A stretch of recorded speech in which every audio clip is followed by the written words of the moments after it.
should have that J.D. Vance does not have. And so here's my prediction, and I've been right about a lot of things.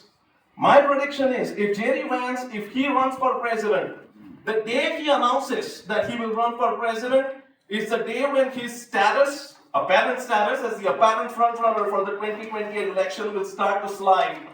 I believe he will not be president or president-elect November 7, 2028.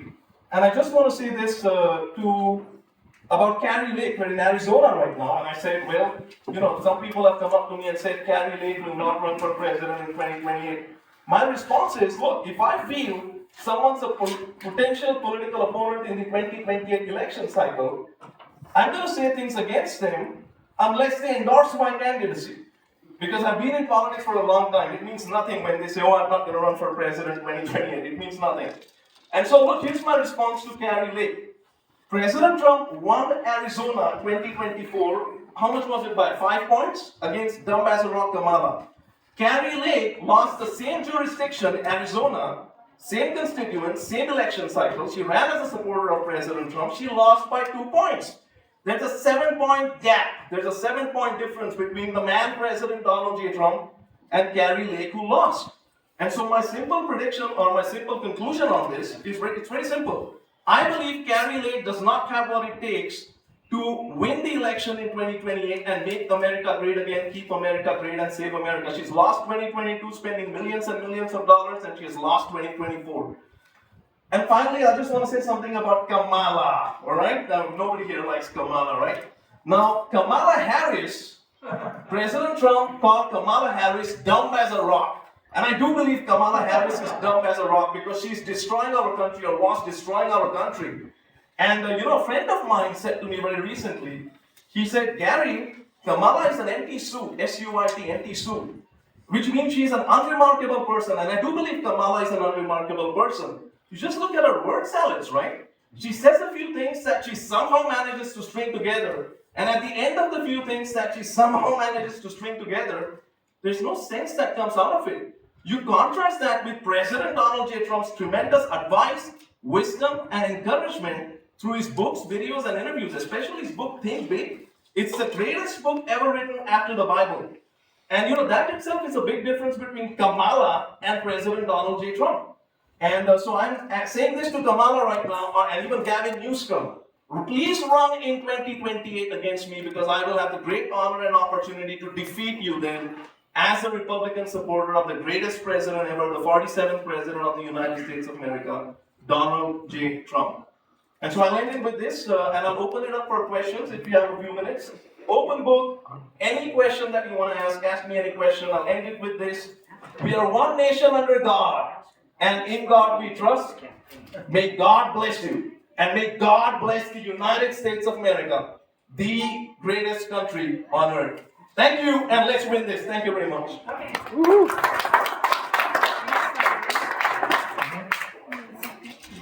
All right, so does anybody have a question for candidate Barve?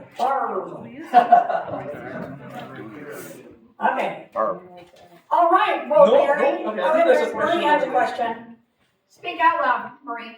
Rhymes with Barve. Yeah, sure. That's a great idea. I think President Trump is the greatest president ever. And I'll say this. The 2015-2016 election cycle, in my opinion, was the greatest election ever. Because President Trump went against the tide in a way that no one's gone against the tide before. He completely redefined the Republican Party, and it is President Donald J. Trump's Republican Party. And the 2024 election cycle, I believe this was divine intervention. You had 2 assassination attempts against President Trump. The first assassination attempt, it was like 1/8 of an inch here and there. It would have been an even worse day than it actually was. And there were political weaponization of the Department of Justice against President Trump, right? You had indictment 1, indictment 2, indictment 3, indictment 4 against President Trump, 2 assassination attempts against President Trump, Mar-a-Lago raid, and the man fought like no one's fought in the history of our country. And he's now the 47th president of the United States of America with the goal of making America great again, keeping America great, and saving America. So yes, definitely, I would obviously support that. Yes, ma'am. One quick question. What is your background in running for the President of the United States? Great question. So I have run for city council in the 2020 general election as a Republican supporter of President Trump. I ran in probably one of the most liberal areas of our country, District 6, Santa Clara, California. I wore a red Make Santa Clara Great hat during the campaign. We had a tremendous result. We got approximately 23% of the vote in a three-person race. And there were only about 17%, to my memory, there were only about 17% Republicans in the district that I was running in. Tremendous result. I then ran for US Congress in Florida's 23rd district as a Republican supporter of President Trump. Had a decent result. I hardly put any money into the campaign, but we got a lot of media attention. That was a big positive from that election. But the reason I'm running, very simply, is this. What I said earlier, I love President Trump, I love our country, I love our great American people, and I want to help President Trump make America great again, keep America great, and save America. And, I genuinely believe that America runs through my blood, body, mind, and soul. And I genuinely believe, I can't stress this enough, I believe I'm following Jesus Christ's path towards serving our country. But there's this great book by President Trump, which I mentioned a little while back, Think Big by President Trump.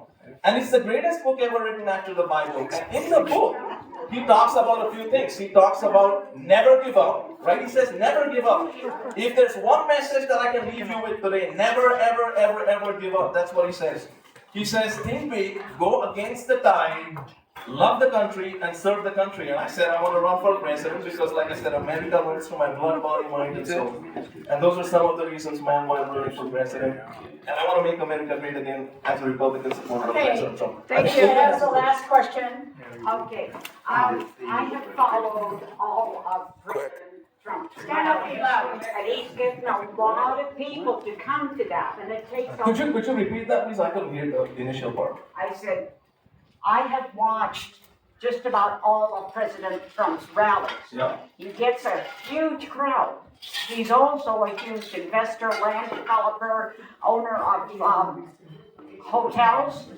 How do you propose, how are you going to finance that kind of campaign? Do you own property and hotels and all of that? Well, I think I answered that on Mr. Kenny Murphy's KMOG, the Forum radio show. Let me say this. First of all, President Trump is the most successful man on earth. And there's no doubt about it. He has, like you said, right, a multi-billion-dollar business, #1 best-selling books, The Apprentice, #1 hit TV show. He became the 45th president of the United States of America, 47th president of the United States of America. And he won the 2020 election, by the way. And he also has the #1 hit song, which I don't know if you know about it, the J6 Choir, which beat Taylor Swift, by the way, on the charts. So no doubt he's the most successful man on earth. But look, I have followed President Trump probably even more closely than you have, or I will settle for equally as compared to you. And in the book, he says you have to go against the tide. And I've studied that book. I've read Think Big by President Trump 4 to 5 times on campaigns, on my audiobook. And hold on, let me complete my thought, and then you can respond if you want to. I'm completely okay with that. And so my belief is you have to go against the tide and give it a shot. And I'm giving it a shot. I believe what I've done when I've taken on these gangs and cartels such as MS-13 and Twende Aragua is something that's never been done in the history of our country other than President Donald J. Trump. Remember this, I'm now a target for the rest of my life. I could walk out of this door after this event today and get shot at.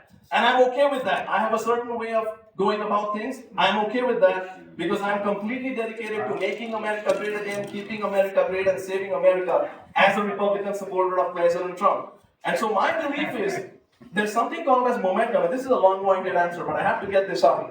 There's something called as momentum which President Trump talks about in his books.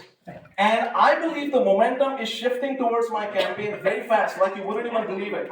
And I believe we'll raise a lot of money. I don't want to say who I'm in talks with right now as far as campaign fundraising is concerned. I genuinely hope that my campaign is funded to the right level because I believe I'm the right man to lead the country come November 7, 2028. So without giving specific details, I believe my campaigning, the hard work is being noticed by the right people, by everybody really. And, I think it's going to be a great campaign. We'll see what happens. But I'm in it to win it. Because I want to make America great again, keep America great, and save America as a Republican supporter of President Trump. Okay,